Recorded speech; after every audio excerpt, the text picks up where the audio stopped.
আসসালামু আলাইকুম রহমতুল্লাহ। আমাদের পূর্ব নির্ধারিত কথা অনুযায়ী আমরা চলে এসেছি আজকের ক্লাসে এবং আজকে আমরা কিছু নতুনত্ব শিখব ইনশাল্লাহ।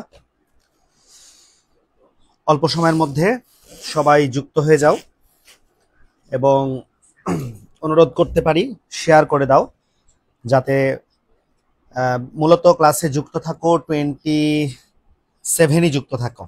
হ্যাঁ, 26 কেউ থাকলে থাকতে পারো যাদের প্রথম দিকের কোনো অধ্যায়ে বা বেসিকে কোনো প্রবলেম আছে। তবে মূল বলবো যে তোমরা থাকো হচ্ছে, মূল যারা থাকবা তারা হচ্ছে 27 থাকো।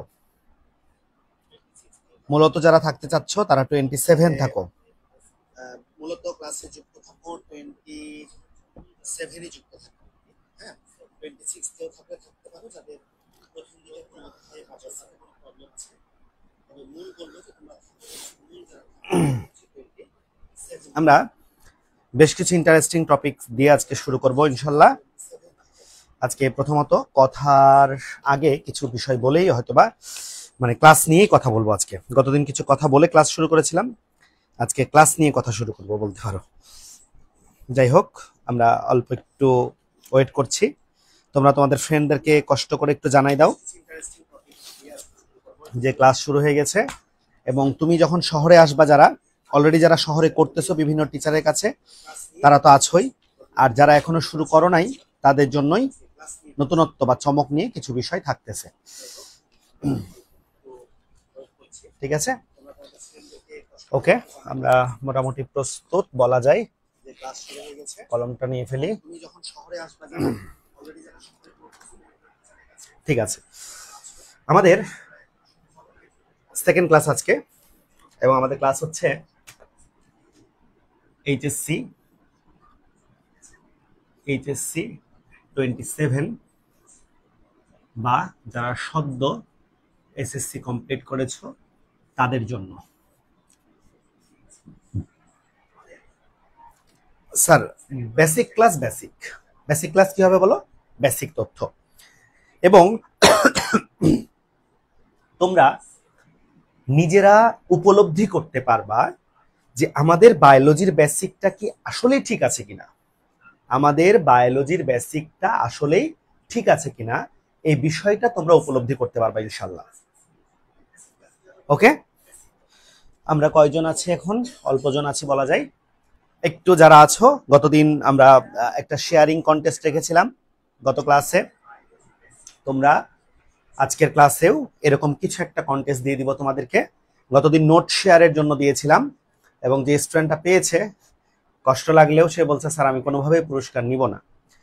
তো আজকে শেয়ারিং কন্টেস্ট থাকবে, তবে এখানে একটা বিষয় আছে যে তোমরা কতগুলো শেয়ার করছো এটা আমাকে স্ক্রিনশট দিতে হবে, কারণ ফেসবুক কর্তৃপক্ষ অল্প কিছু শেয়ার দেখায়, সবার শেয়ারটা হয়তো আমি সিস্টেম জানি না, এটাও হতে পারে আমি দেখতে পাই নাই, যে কারণে পুরস্কার দেওয়াতে সঠিক ব্যক্তি হয়তোবা নাও পেতে পারে। এই জন্য কে কয়টা শেয়ার করছে এটা একটু জানাবা।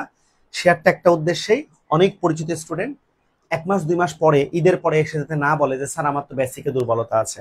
আমি চাচ্ছি সবাই বেসিকগুলো দারুণভাবে কমপ্লিট করে ফেলো।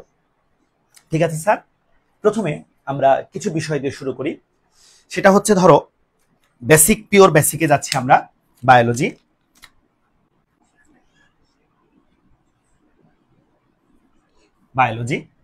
সবাই জানো এটি একটি গ্রিক শব্দ, এবং বায়োলজিটা কি? বায়োলজিটা হচ্ছে ব্রাঞ্চ অফ সায়েন্স, বিজ্ঞানের একটি শাখা। এবং এখানে পৃথিবীতে বসবাসকারী অতি ক্ষুদ্র থেকে বৃহত্তর জীব এবং তাদের জৈবনিক কার্যাবলী নিয়ে আলোচনা করা হয়। পৃথিবীতে বসবাসকারী ক্ষুদ্রতম জীব থেকে বৃহত্তর জীব, ওই জীবগুলো নিয়ে পড়ব, এবং তাদের জৈবনিক কার্যাবলী নিয়ে আলোচনা করা হয়। তাহলে পৃথিবীতে বসবাসকারী, তোমরা 9-10 যেগুলো পড়েছো, যেমন একটা পড়েছো প্লাজমোডিয়াম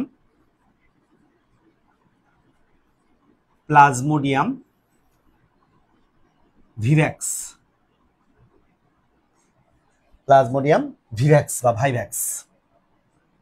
তাহলে এই যে প্লাজমোডিয়াম ভাইভ্যাক্স, কার স্যার? ম্যালেরিয়ার। আরেকটা নাম আজকে পড়বা, ছোট, সবচেয়ে ছোট নাম বলা যায় লোয়া চক্রিম। লোয়া লোয়া চোখকৃমি। তাহলে লোয়া লোয়া বা চোখকৃমি এবং প্লাজমোডিয়াম ভাইভ্যাক্স দুইটার মধ্যে কিছু পার্থক্য সম্ভবত তোমরা বুঝতে পারছো। দেখো, আমরা সবাই জানি এটা হচ্ছে গণ, এটা হচ্ছে প্রজাতি। তো কোনো নামের বৈজ্ঞানিক নামের নিয়ম হচ্ছে গণ এবং প্রজাতি, নিচে আন্ডারলাইন দিব, সব ঠিক আছে। কিন্তু এই নামটাই দেখো, গণ এবং প্রজাতি দুইটাই সেম সেম, দুইটাই একই রকম। এবং এই ধরনের সায়েন্টিফিক নেমকে তোমরা এখন থেকে জানবা, এখন থেকে বলবা এগুলো হচ্ছে টটোনিম। এগুলো কি স্যার? টটোনিম। টটোনিম। যখন কোনো বৈজ্ঞানিক নেমের গণ এবং প্রজাতি একই রকম হয়, যখন কোনো বৈজ্ঞানিক নেমের, ওয়ালাইকুম আসসালাম, যখন কোনো বৈজ্ঞানিক নেমের গণ এবং প্রজাতি একই রকম হয়, তখন তাকে বলা হয় টটোনিম। তখন তাকে কি বলা হয় স্যার? টটোনিম। সবাই বলো, যখন কোনো বৈজ্ঞানিক নামের গণ এবং প্রজাতি একই রকম হয়, তখন তাকে বলা হয় টটোনিম।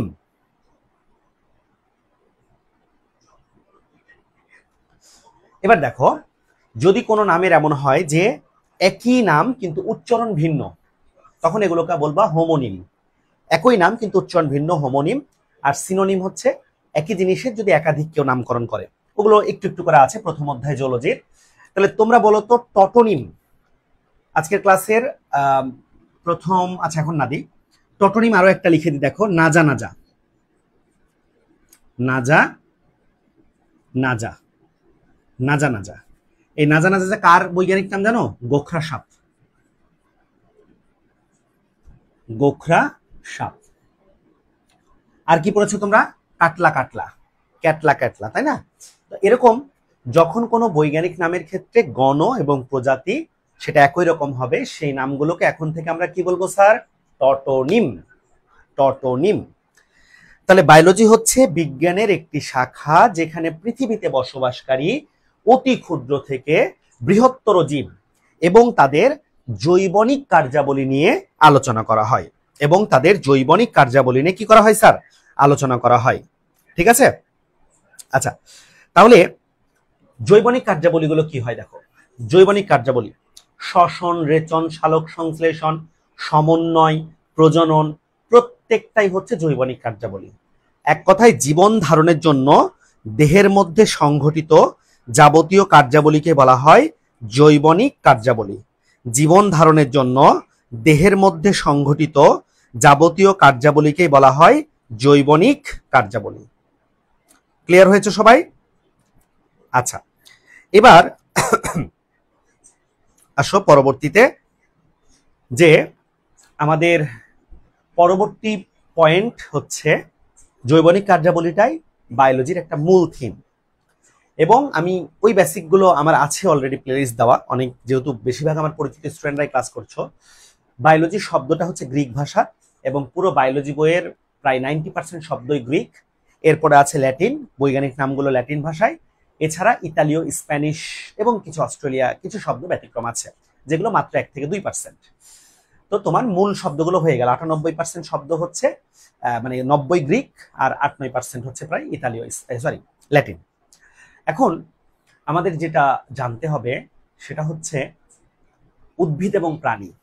উদ্ভিদ এবং প্রাণী। তাহলে দেখো, এই যে বায়োলজি, বায়োলজির বাবাটা নিঃসন্দেহে গ্রিক। কারণ আমি যদি কোনো কিছু আবিষ্কার করি তাহলে আমি বাংলা ভাষাতে করব, কারণ আমি বাংলাতে যথেষ্ট বলতে পারি, বাংলা সম্পর্কে আমার অভিজ্ঞতা যথেষ্ট ভালো।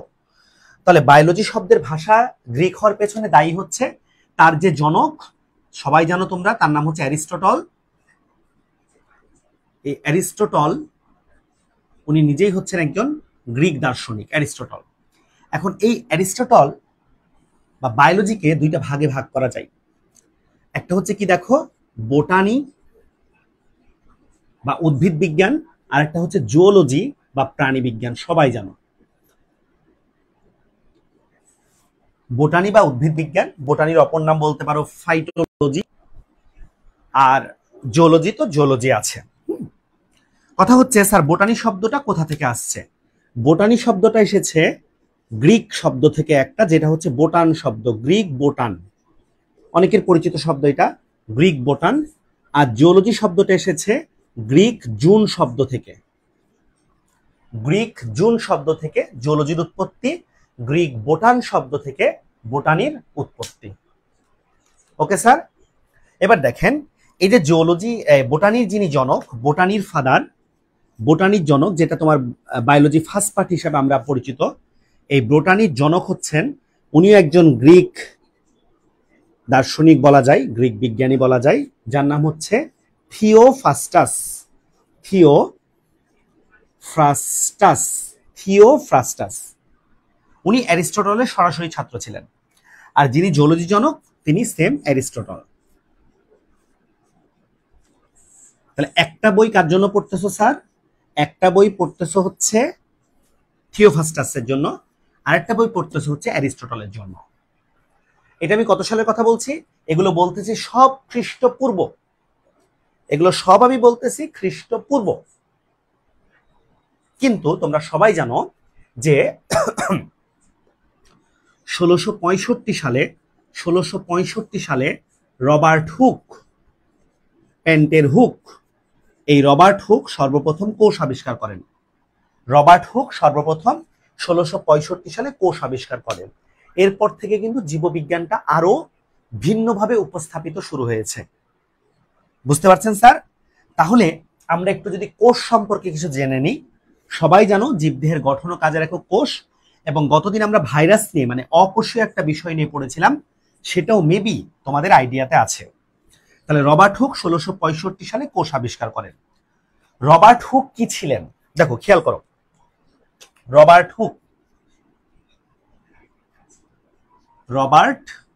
হুক কত সাল স্যার? 1665। কিন্তু রবার্ট হুকের জন্ম হচ্ছে 1635 সালে এবং তিনি মারা গেছেন 1703 সালে। রবার্ট হুক ছিলেন royal society of London, royal society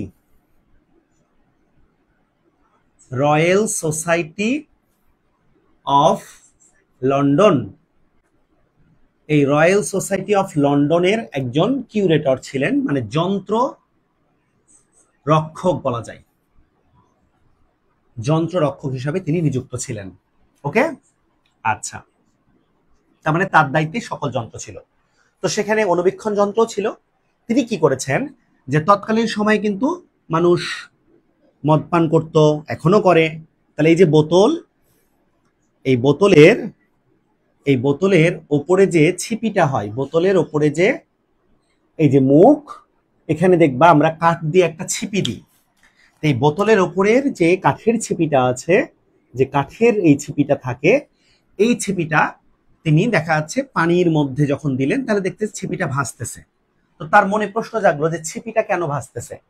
তখন তিনি সেই ছিপি থেকেই প্রস্থচ্ছেদ করে একটা অংশ নিলেন এবং নিয়ে যখন অনুবীক্ষণ যন্ত্রে দেখলেন, তখন দেখলেন যে এর ভেতরে অসংখ্য এরকম ছোট ছোট প্রকোষ্ঠ আছে।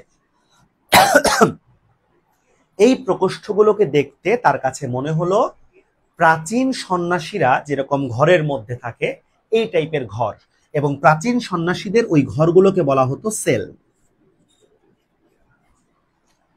তাহলে সেলুলার শব্দ থেকে সেল শব্দের উৎপত্তি, এবং এই সেল শব্দের উৎপত্তি কে করেছেন স্যার? Robert Hooke. তবে একটু চিন্তা করে দেখো যে স্যার রবার্ট হুক কি জীবিত কোনো কোষ দেখেছেন? না। বোতলের মুখে যেটা লাগানো আছে ডেফিনেটলি সেটা জীবিত কিছু না। তাহলে সর্বপ্রথম মৃত কোষকে আবিষ্কার করেছেন রবার্ট হুক। তার একটা বই ছিল, এগুলো সব প্রথম অধ্যায়ের পড়া। তার বই ছিল, দেখো তিনি কি অনেক বড় কিছু নিয়ে দেখেছেন? ডেফিনেটলি না। তাহলে ছোট কিছুকে বায়োলজির ভাষায় কি বলে স্যার? মাইক্রো। এবং তিনি একটা বইয়ের মধ্যে বা ছোট ছোট নোট আকারে, তারপরে পরে বই করা হয়েছে, সেই বইয়ের মধ্যে এই বিষয়গুলোকে চিত্রাকারে এঁকেছেন। তো চিত্র আঁকাটাকে আমরা কি বলি? গ্রাফি। এই জন্য তার বইয়ের নাম ছিল মাইক্রোগ্রাফিয়া। কি নাম ছিল স্যার? মাইক্রোগ্রাফিয়া। তাহলে রবার্ট হুক কোন বইয়ে কোষ সম্পর্কে বর্ণনা দেন? মাইক্রোগ্রাফিয়া। কে সর্বপ্রথম মৃত কোষ আবিষ্কার করেন? Robert Hooke. কে সর্বপ্রথম কোষ সম্পর্কে ধারণা দেন? Robert Hooke. ঠিক আছে স্যার? রবার্ট হুকের চাইতে একটু সিনিয়র, তবে তিনি কোনো যন্ত্র কিউরেটর বা কোনো কিছু ছিলেন না।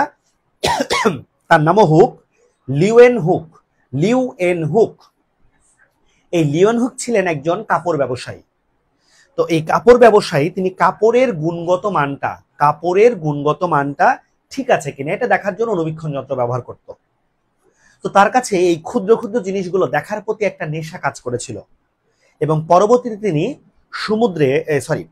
তিনি এক ফোঁটা পানির মধ্যে কোনো একটা কিছুকে নড়তে দেখলেন। তো নড়াচড়া কে করে, উদ্ভিদ না প্রাণী? ডেফিনেটলি প্রাণীর কথা আমরা চিন্তা করি। তিনি ওই ক্ষুদ্র জিনিসটার নাম দিয়েছিলেন অ্যানিমেল কিউল। সেই অ্যানিমেল কিউলটাই হচ্ছে আজকের দিনের ব্যাকটেরিয়া। তাহলে যদি প্রশ্ন করে সর্বপ্রথম জীবিত কোষকে দেখেন, লিওয়েনহুক 1674 সালে সর্বপ্রথম কোষকে দেখেছেন রবার্ট হুক, কিন্তু তার কোষটা কি ছিল স্যার? মৃত ছিল।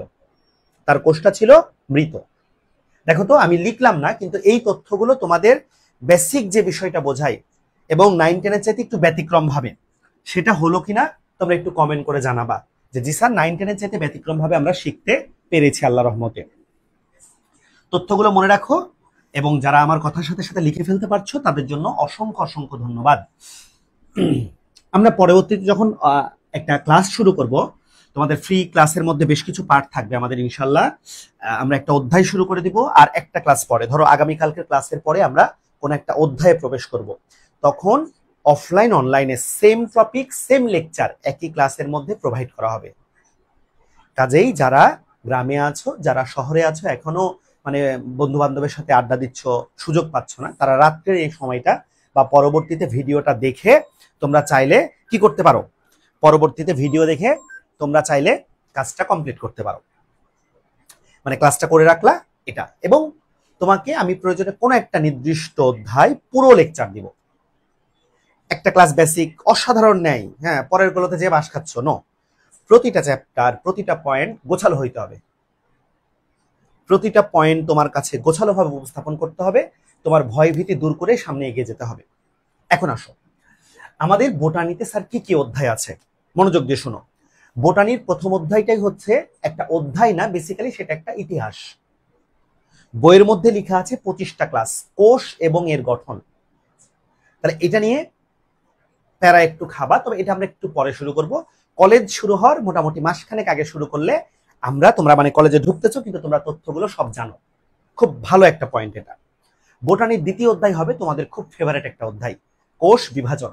9, 10 মোটামুটি তোমরা অর্ধেক জানো, বাকি অর্ধেক আমরা চমৎকার ভাবে উপস্থাপন করে দিব। তাহলে যে কোনো অধ্যায়কে একটা ভালো ভিত্তি রাখবা, যে স্যার এটা ছোট হোক কিন্তু এই অধ্যায়টা আমার খুব পছন্দের। যেমন যারা সদ্য পরীক্ষা দিয়ে শেষ করেছে, দেখো তোমাদের পছন্দের অধ্যায় কোনটা স্যার? রেচন তোমাদের কাছে একটা পছন্দের অধ্যায়, অস্বীকার কিন্তু করতে পারবা না। এরকম ছোট হোক কিন্তু তুমি সেই অধ্যায়টা কমপ্লিট করে রাখবা, এটা হচ্ছে তোমার প্রথম লক্ষ্য থাকবে। নাম্বার 3, কোষ রসায়ন, যেটা সম্পর্কে 9, 10 কেমিস্ট্রি যাদের ভালো আছে তাদের খুব সহজ হবে, তবে যাদের কেমিস্ট্রিতে দুর্বলতা আছে তারা একটু বিপদে পড়লেও গোছালো ক্লাসের মাধ্যমে সেটা দুর্বলতা কাটিয়ে দেওয়া যাবে। নাম্বার 4 হচ্ছে অণুজীব। অণুজীবের মধ্যে 3টা টপিক পড়তে হয়, ভাইরাস, ব্যাকটেরিয়া, ম্যালেরিয়া। পঞ্চম অধ্যায় থেকে শুরু হচ্ছে উদ্ভিদ, মূলত শৈবাল, ছত্রাক, ব্রায়োফাইটা, টেরিডোফাইটা। ঠিক আছে, পঞ্চম হচ্ছে শৈবাল, ছত্রাক। ষষ্ঠ হচ্ছে ব্রায়োফাইটা, টেরিডোফাইটা মানে মস ফার্ন। সপ্তম অধ্যায় হচ্ছে নগ্নবীজি, আবৃতবীজি গেল। অষ্টম নাম্বার অধ্যায় হচ্ছে টিস্যু এবং টিস্যুতন্ত্র। নবম হচ্ছে আরেকটা বড় অধ্যায়, উদ্ভিদ শারীরতত্ত্ব, মানে এগুলো খুব বড় অধ্যায়। দশম সবচেয়ে ছোট অধ্যায়, উদ্ভিদ প্রজনন। 11 তোমাদের পরিচিত অধ্যায়, জীব প্রযুক্তি। এবং 12 ওই যে 9, 10 পড়েছিল জীবের পরিবেশ যে বিষয়টা, সেটাই। কাজেই খুব বেশি চাপ হবে বলবো না, খুব রিল্যাক্সে থাকবা সেটাও বলবো না। একটা প্যাটার্ন রাখবা নির্দিষ্ট, সেই প্যাটার্ন অনুযায়ী ক্লাসগুলো কমপ্লিট হয়ে যাবে। প্রতিদিনের পড়া, গতদিন তোমাদেরকে একটা ছন্দ শিখাইছি, অনলি ওয়ান, অ, আ, বি, ব্যা, প্র, এরা। এরকম করে প্রতি ক্লাসে একটা গ বা ঘ এর প্রশ্ন যদি তুমি কমপ্লিট করতে পারো এবং ক্লাসের মধ্যেই কমপ্লিট করবা, এই নিয়াতটা যদি রাখতে পারো, তোমার বায়োলজির বস হওয়ার জন্য তুমি এনাফ। বস ঘোষণা দিয়ে হতে হয় না, বস ভেতর থেকে উপলব্ধি হয়। আর এই প্রশ্ন হ্যাঁ হবে। আমি আমার এই ব্যাচের একটা স্টুডেন্টের কথা বলছি, নামটা নিলাম না, মেয়ে স্টুডেন্ট, পরীক্ষার্থী আর কি, সে বলছে স্যার আমার পরীক্ষার প্রিপারেশন আছে কিন্তু আমার বেসিকে দুর্বলতা আছে। তার মানে সে কিন্তু বেসিক্যালি পরীক্ষার জন্য বস, কিন্তু সে নিজেকে ওইটা মানতেছে না, কিন্তু পরীক্ষাতে সে ভালো করে ফেলবে। তো তোমাদের ওইটা একটা অপশন আছে যে বেছে বেছে কিছু টপিক পড়লেও পরীক্ষাতে ভালো করতে পারবা, তবে অ্যাডমিশনটা একটু কষ্টকর হবে। সেই এটা দূর করার জন্যই কিছু পদ্ধতি আজকে বলে দিব। জুলজিতে আসো। জুলজির প্রথম অধ্যায় অষ্টম শ্রেণীতে কিছুটা ধারণা আছে তোমাদের। প্রাণীর বিভিন্নতা এবং শ্রেণীবিন্যাস। ক্লাস সংখ্যা 7টা লেখা আছে, আমার 10টা লেগে যায়, কিন্তু প্রচুর সায়েন্টিফিক নেম আছে, একটু প্যারাদায়ক, তবে গুছিয়ে পড়ালে, আজকে একটা টপিক পড়াবো আমি, সেখান থেকে গুছিয়ে পড়ালে কারো কাছে কঠিন মনে হবে না, কারো কাছে কঠিন মনে হবে না ইনশাল্লাহ। দ্বিতীয় অধ্যায়, এটা হচ্ছে জুলজির সবচেয়ে বড় অধ্যায়, কারণ এখানে 3টা পার্টকে একসাথে করা হয়েছে। হাইড্রা, ঘাসফড়িং, রুই মাছ। হাইড্রা, ঘাসফড়িং, রুই মাছ, একটা নিডারিয়া পর্ব, একটা আর্থ্রোপোডা পর্ব, একটা কর্ডাটা পর্ব। 3টা ভিন্ন ভিন্ন পর্ব, পড়াগুলো ভিন্ন ধরনের। গেল নাম্বার 3, গতদিন যেটা বলেছিলাম, ইন্টারের মানবদেহ নিয়ে যে অধ্যায়গুলো পড়েছো তার 2 অধ্যায় আগায় আসবে। নাম্বার 3 পরিপাক, নাম্বার 4 রক্ত এবং সঞ্চালন, নাম্বার 5 শ্বসন, নাম্বার 6 কি পড়েছিলা স্যার অষ্টমে? সমন্বয়। তো অষ্টমে তো সমন্বয় পড়ো নাই, 9, 10 দশমে সমন্বয় পড়ছো। অষ্টমে কি পড়ছিলা? রেচন, সেম রেচন। নাম্বার 7 ওখানে 9-এ পড়েছিলা দৃঢ়তা প্রদান চলন, চলন অঙ্গ সঞ্চালনা। দশমে পড়েছিলা সমন্বয়, এখানে সমন্বয়। 11তে পড়েছিলা প্রজনন, এখানে মানব জীবনের ধারাবাহিকতা। তারপরে দশম অধ্যায় এখানে একটা হচ্ছে তোমার যে প্রতিরক্ষা আছে, হ্যাঁ প্রতিরক্ষা। 11 অধ্যায় জীব প্রযুক্তি এবং 12 অধ্যায়টা একটু অন্য টাইপের, সমস্যা নেই, কাছাকাছি সহজ। আবারও বলতেছি তুলনামূলক সহজ আছে, গুছিয়ে পড়বা, প্রিপারেশনটা ভালোভাবে নিবা। কিছু যেহেতু গাইডলাইন দিয়ে ফেললাম যথেষ্ট পরিমাণে, এখন আমাদের প্রথমে আসো তোমাদেরকে কিছু বিষয় একটু বলে দিই, কিছু বিষয় বলে দিই। জুলজি প্রথম অধ্যায় প্রাণীর বিভিন্নতা শ্রেণীবিন্যাস। এই অধ্যায়ের প্রায় অর্ধেক পার্ট হচ্ছে পর্ব, বা আরো বেশিও বলতে পারো।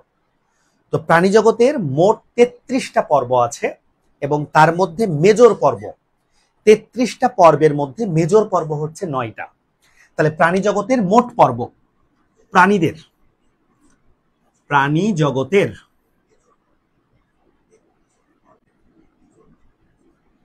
জগতের মোট পর্ব হিকম্যান অনুযায়ী কতটি স্যার? 33টি। এই 33টি পর্বের মধ্যে 9টি পর্বকে বলা হয় মেজর পর্ব, মেজর। তাহলে বাকি 33 থেকে 9 বাদ দিলে স্যার কত থাকে স্যার বলেন? 24টি পর্বকে আমরা বলবো, 24টি পর্বকে বলবো মাইনর পর্ব, মেজর এবং মাইনর পর্ব। কথা হচ্ছে এদেরকে মেজর পর্ব কেন বলা হলো? তাহলে প্রাণী জগতের যে সকল পর্বের মধ্যে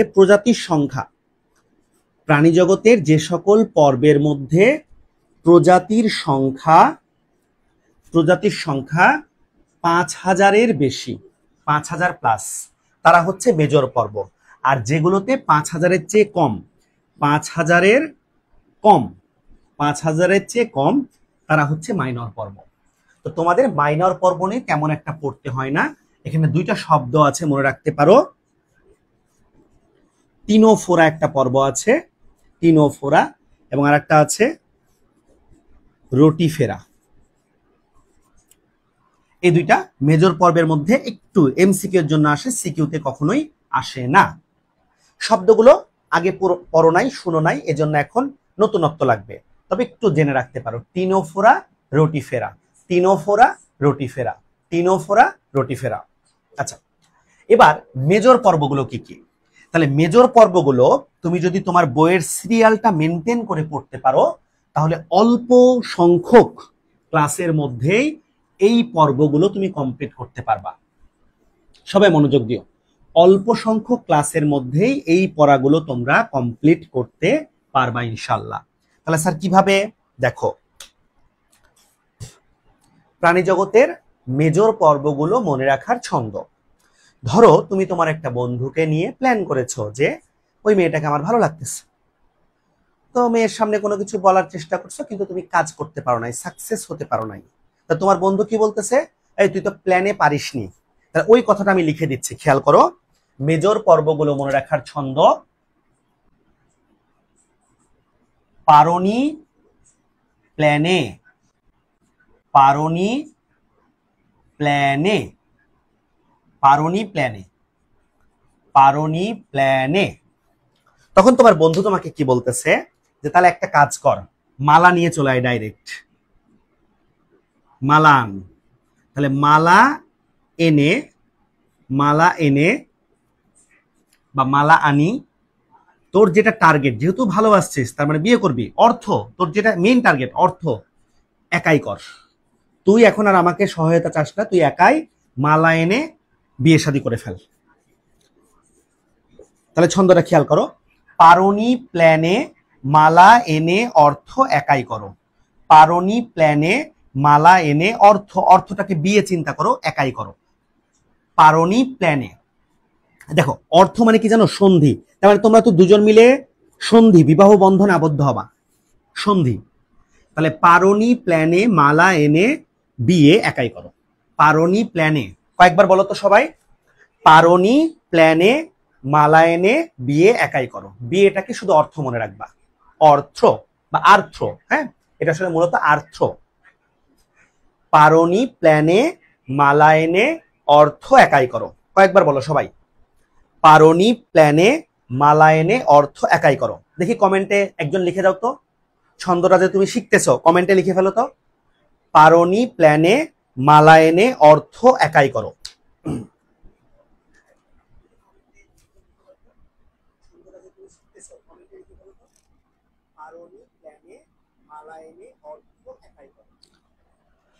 হ্যাঁ, আমি সিরিয়াল বলতে দেখো, আমি ডেফিনেটলি তোমার হাফ ইয়ারলিকেই প্রথম টার্গেট করব, যে আমি কমেন্ট এখন দেখলাম মাত্র, হাফ ইয়ারলিকে টার্গেট করব, এবং আমি তোমাদেরকে সিরিয়াল মেনটেন করে পড়াবো, যে কোনটার পরে কোনটা পড়লে বেস্ট হয়। তবে একটা বোটানি একটা জোলজি, একটা বোটানি একটা জোলজি, যেটা মেনটেন রাখবা।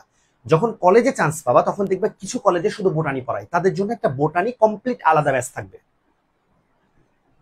কিছু কলেজে সিলেবাস কম বেশি হয়, কিন্তু আমি চেষ্টা করব যে হাফ ইয়ারলি রেজাল্টে আমার স্টুডেন্টদের, এবং আমি পোস্টের মধ্যে একটা কথা দেখবা যে কিস্তিতে সুবিধা। কারণ কি স্যার, আমি মানুষকে পড়িয়েই অর্থ ইনকাম করি, সত্যি কথা, কিন্তু ইটস নট ফুল বিজনেস, এটা বিজনেস পুরোপুরি নয়। কথাটা রেকর্ড করে রাখো, কথাটা পরে পোস্ট করে দিও যে উনি এরকম কথা বলে ভুলভাল করছে। আমার স্টুডেন্টের টার্গেট থাকবে হাফ ইয়ারলিতে অল্প কিছু, অল্প কিছু যেটাই হবে, যে কলেজে পড়বে সেই কলেজের মধ্যে তাকে একটা প্লেসে নিয়ে আসার। একটা প্লেস মানে বুঝছো, 10-এর মধ্যে 20-এর মধ্যে এরকম প্লেসে আনার। চাইলেই ফার্স্ট বলে দিলেই হচ্ছে না, কারণ তোমার উপরে অনেকগুলো চাপ যাবে। এক বায়োলজি পারলেই তো আর সব হবে না। কাজেই আমার সাবজেক্টে আমার এটা টার্গেট থাকবে, তোমাদের সাথেই মিলেই কাজগুলো সম্পন্ন করব। তাহলে ছন্দ হয়তো বা লিখে ফেলছো কেউ, এখন আমি এটার সাথে সাথে কি হবে লিখে দিচ্ছি তোমাদেরকে। দেখো, পারো দিয়ে মনে রাখবা হচ্ছে পরিফেরা, পারো দিয়ে মনে রাখবা পরিফেরা, আগে বাংলায় লিখে দিচ্ছি পরিফেরা। নি দিয়ে মনে রাখবা নিডারিয়া, নিডারিয়া, পরিফেরা নিডারিয়া। প্লা দিয়ে মনে রাখবা প্লাটিহেলমিনথিস, প্লাটি হেল মিনথিস, প্লাটিহেলমিনথিস। দন্ত নয়কার দিয়ে মনে রাখবা নেমাটোডা, নেমাটোডা। মালা দিয়ে মনে রাখবা মলাস্কা, মলাস্কা, ঠিক আছে। এনে দিয়ে মনে রাখবা অ্যানিলিডা, অ্যানিলিডা, অ্যানিলিডা। অর্থ দিয়ে মনে রাখবা আর্থ্রোপোডা, আর্থ্রোপোডা, আর্থ্রোপোডা। একাই দিয়ে মনে রাখবা একাইনোডার্মাটা, একাইনোডার্মাটা।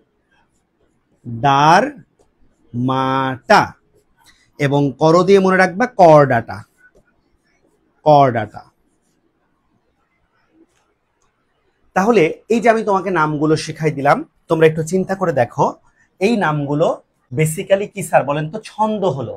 এই নামগুলো আমরা জানলাম ছন্দের মাধ্যমে। তবে এই নামগুলোর মধ্যে পরীক্ষাতে কি আসে, সরাসরি যে কোনো পর্বের বৈশিষ্ট্য চাইবে পরীক্ষাতে, সরাসরি যে কোনো পর্বের তোমাদের কাছ থেকে বৈশিষ্ট্য চাইবে। আচ্ছা, তাহলে বৈশিষ্ট্য জানার আগে তুমি এগুলো প্রত্যেকটা ইংলিশে টাইপিং করবা, ইংলিশে লিখবা। বইয়ের মধ্যে ইংলিশেও আছে, তো তোমার অর্থ বুঝে নিলে বৈশিষ্ট্য মনে রাখতে সুবিধা হবে।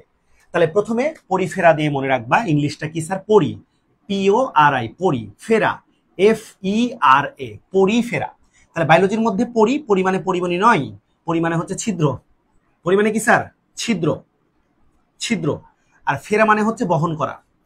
তাহলে প্রাণী জগতের যে সকল পর্বের প্রাণীরা তাদের দেহে অসংখ্য ছিদ্র বহন করে, প্রাণী জগতের যে সকল পর্বের প্রাণীরা তাদের দেহে অসংখ্য ছিদ্র বহন করে, তারাই হচ্ছে পরিফেরা বা ছিদ্রাল প্রাণী। পরিফেরার অপর নাম হচ্ছে ছিদ্রাল প্রাণী। ঠিক আছে? নিডারিয়া।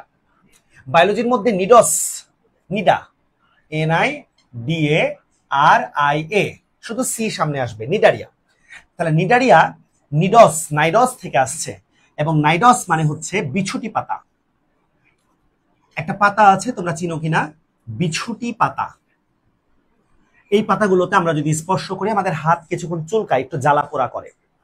তো নিডারিয়া পর্বের প্রাণীদের দেহের মধ্যে হিপনোটক্সিন, এবং নিডারিয়া পর্বের মধ্যে একটা প্রাণীর নাম বলি তোমাদেরকে, জেলিফিশ। এই জেলিফিশের মধ্যে একটা জেলিফিশ আছে যার নাম হচ্ছে চিরোনিক্স ফ্লিক্কারি। চিরোনিক্স ফ্লিক্কারি। এই জেলিফিশটা যদি মানুষ স্পর্শ করে, একটা জেলিফিশ 60 জন মানুষকে মেরে ফেলতে পারবে। তার মানে কি পরিমাণে বিষাক্ত পদার্থ থাকে।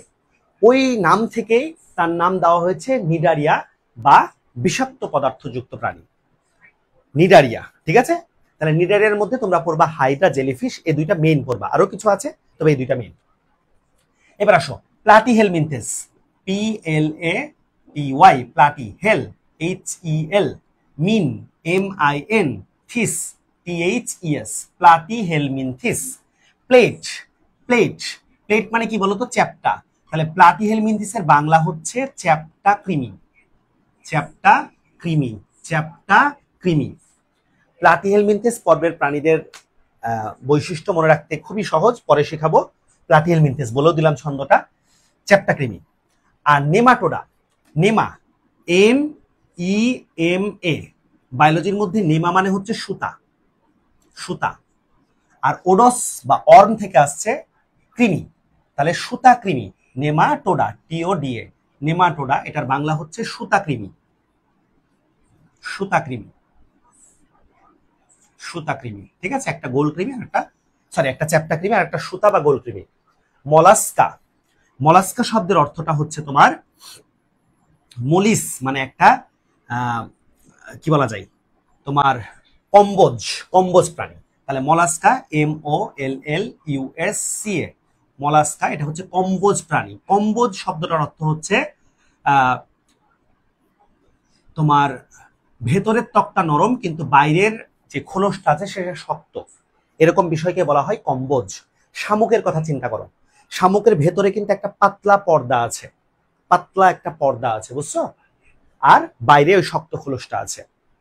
তারপর অক্টোপাস, এটা হচ্ছে তোমার মলাস্কার মধ্যে পড়ছে। Annelida, ANNILIDA, annelida. অ্যানিলিডার বাংলা হচ্ছে অঙ্কুরিমাল, অঙ্গুরিমাল, আসলে অঙ্গুরিমাল। অঙ্গুরিমাল শব্দের বাংলা হচ্ছে আংটির মতো, আংটির মতো। কেঁচো, কেঁচোদের গায়ে খেয়াল করে দেখবা অসংখ্য দাগ দাগ আছে, অসংখ্য দাগ দাগ আছে।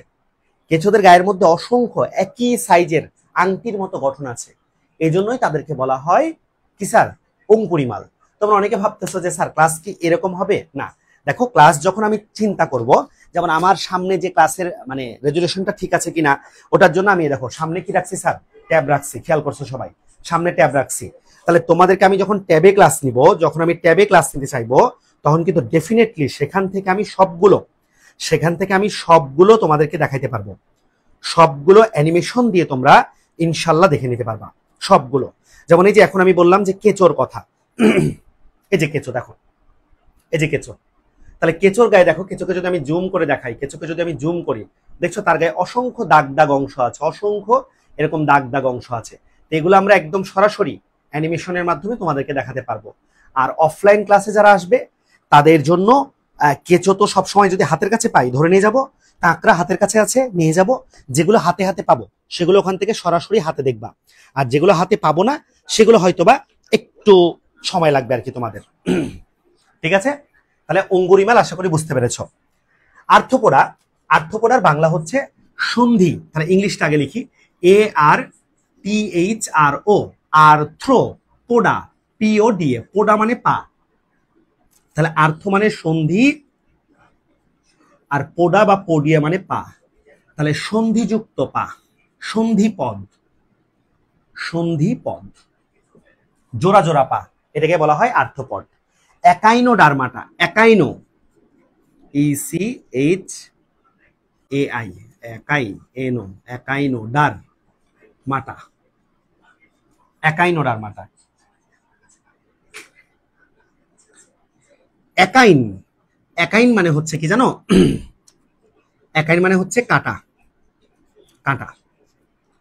ডার মানে সবাই জানো ত্বক, আর আটা মানে হচ্ছে ধারণ করা। তাহলে যে সকল পর্বের প্রাণীরা তাদের ত্বকের মধ্যে কাঁটা ধারণ করে, তাহলে এরা হচ্ছে কণ্টক, কণ্টক ত্বক প্রাণী, কণ্টক ত্বক প্রাণী, এদেরকে বলা হয় একাইনোডারমাটা। কারা স্যার কণ্টক ত্বক প্রাণী? যেমন ধরো তোমার তারা মাছ, ঠিক আছে, তারা মাছ হচ্ছে কণ্টক ত্বক প্রাণী। আমি একটু দেখাই দিই তোমাদেরকে, তারা মাছ, তারা মাছ হচ্ছে কণ্টক ত্বক প্রাণী। কিরকম কণ্টক ত্বক তোমরা দেখলে বুঝতে পারবা। তাহলে আমরা এখন দেখতে চাচ্ছি তারা মাছ, তারা মাছ। দেখো এই যে তারা মাছ, এবং এদের গায়ের মধ্যে কিন্তু দেখো অসংখ্য কি আছে স্যার? কাঁটা আছে। এদের গায়ের মধ্যে অসংখ্য কি আছে স্যার? দেখছেন, এ দেখেন কাঁটা আছে গায়ের মধ্যে অসংখ্য, এবং খুব দারুণ স্ট্রাকচার কিন্তু, ঠিক আছে, স্টারফিশ বা তারা মাছ। এই যে আমরা এগুলো একদিনে একটা দুইটা পর্ব পড়বো, তখন চিত্র এঁকে প্রত্যেকটা পার্টকে আলাদাভাবে উপস্থাপন করা হবে ইনশাল্লাহ, ওটা নিয়ে চাপ নিও না তোমরা, ঠিক আছে। এবং লাস্টে হচ্ছে করডাটা, চোর ডাটা, CHOR, চর ডাটা, করডাটা। তো করডাটা এখানে কর্ড, কর্ড, কর্ড মানে হচ্ছে কি বলতো?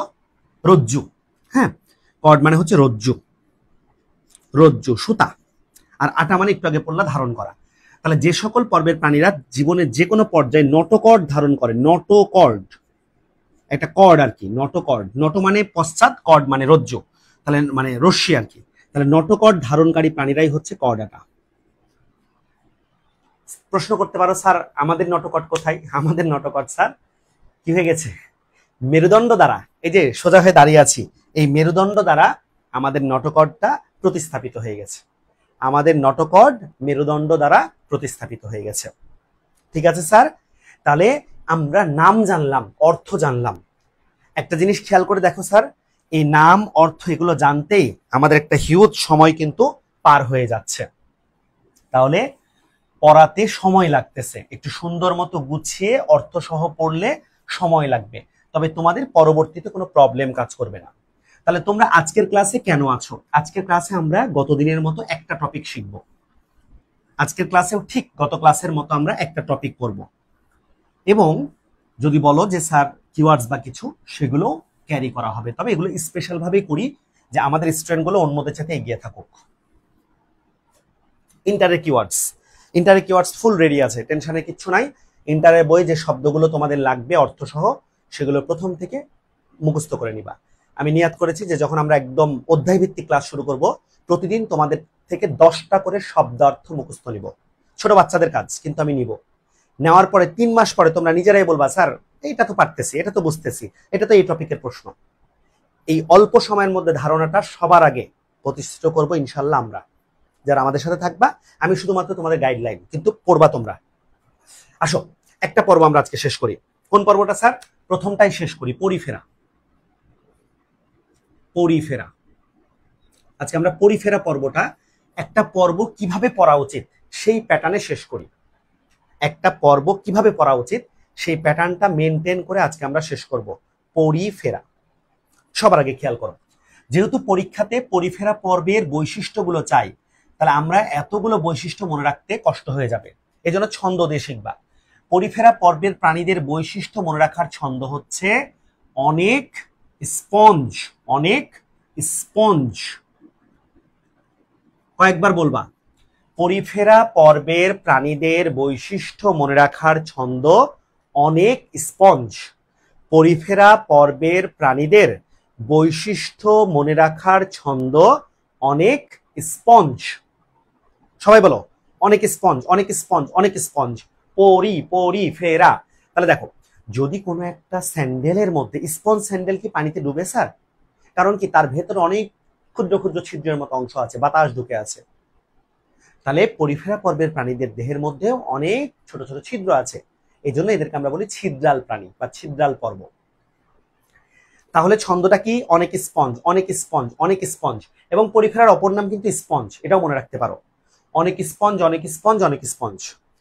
এখন খেয়াল করো, তোমাদেরকে এটা কিন্তু ক্লাসের মধ্যে কমপ্লিট করতে হবে। যে কয়জন আছো, আমি এখন জোন চিন্তা করতেছি না, যে কয়জন আছো ক্লাসের মধ্যে কমপ্লিট করতে হবে, এক কথাই শেষ।